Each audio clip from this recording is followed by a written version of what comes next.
বিপর্যস্ত দেশের গ্রামীণ এবং সমবায় ব্যাংকের পরিষেবা। গ্রামীণ এবং সমবায় ব্যাংকের শাখাগুলিতে টাকা তোলা এবং জমা দেওয়ার কাজ আপাতত বন্ধ রাখা হয়েছে। সবথেকে বেশি সমস্যা হচ্ছে অনলাইনে টাকা লেনদেনের ইউপিআই পরিষেবা। দুর্ভোগে পড়েছেন গ্রাহকরা। দেশের প্রায় 200টি গ্রামীণ এবং সমবায় ব্যাংকের শাখার কাজ ব্যাহত হয়েছে। বিজ্ঞপ্তি প্রকাশ করে সাইবার হামলার কথা জানিয়েছে national payments corporation of India.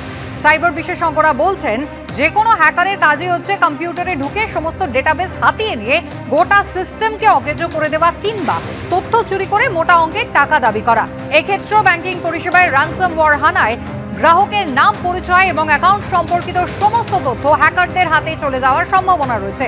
তথ্য চুরির প্রভাব ব্যাংকিং পরিষেবার ওপর কতটা পড়েছে তা এখন টের পাওয়া না গেলেও কয়েক মাস পরে বোঝা যাবে, এমনটাই বলছেন সাইবার বিশেষজ্ঞরা।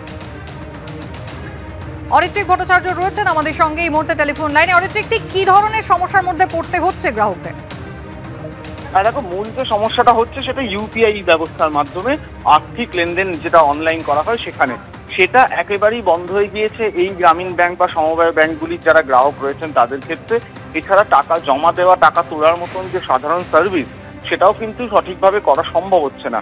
মূল যে বিষয়টা হয়েছে যে এই নির্দিষ্ট সদুয়েক যে ব্যাংক রয়েছে গোটা দেশ জুড়ে, তাদেরকে টেকনোলজি সার্ভিস প্রোভাইড করে যে সংস্থা ছিল সিএইচ টেকনোলজিস লিমিটেড, তাদের ওপর কিন্তু এই ম্যালসামওয়্যার হানাটা হয়েছে।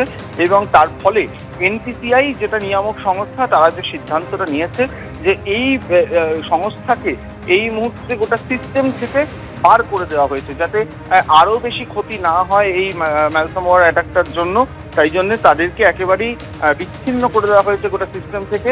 এবং এই বিচ্ছিন্ন পদ্ধতিতে বিচ্ছিন্ন করে দেওয়ার ফলে ব্যাংকের যে কোনো যে টেকনোলজি সাপোর্ট এই ব্যাংকগুলির ক্ষেত্রে, এই ব্রাঞ্চগুলির ক্ষেত্রে সেটা সম্পূর্ণরূপে বন্ধ হয়ে রয়েছে।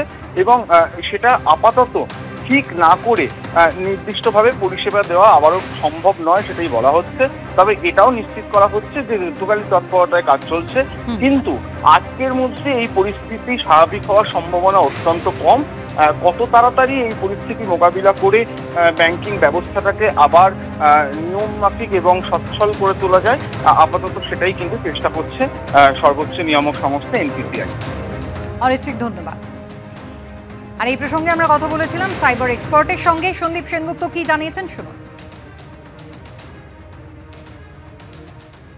ধরুন, ভাইরাস বা ম্যালওয়্যার যেটা আজকে আমার যখনই কোনো মেশিনে ইনফেকশন হয় ও সমস্ত ফাইলগুলোকে এনক্রিপ্ট করে দেয় এবং তারপরে এই মেশিনটা আর কাজ করে না, মানে নর্মাল কাজকর্ম বন্ধ হয়ে যায়।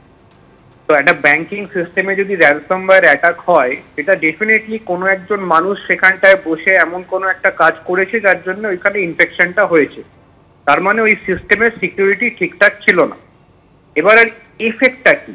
এফেক্টটা হচ্ছে প্রথমত একটা আমার কাজকর্মের ডিসরাপশন হয়ে যাবে, ব্যাংকিং সিস্টেম আমার স্লো হয়ে যাবে। আজকে র্যানসামওয়্যার অ্যাটাক হলে এই সমস্ত ডেটাগুলোকে তুলে ওরা হ্যাকারের কাছে পাঠিয়ে দেয়।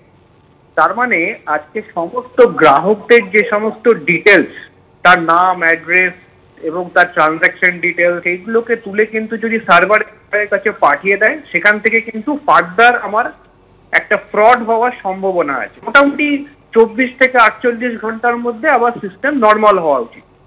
কিন্তু যে ডেটাটা চুরি হয়ে গেল, এইটার এফেক্ট কি হবে সেটা কিন্তু আগামী 3-4 মাস কি 6 মাস বাদে বোঝা যাবে, কারণ সেখান থেকে আবার একটা ব্যাংক ফ্রডের সম্ভাবনা কিন্তু চালু হয়ে যাবে।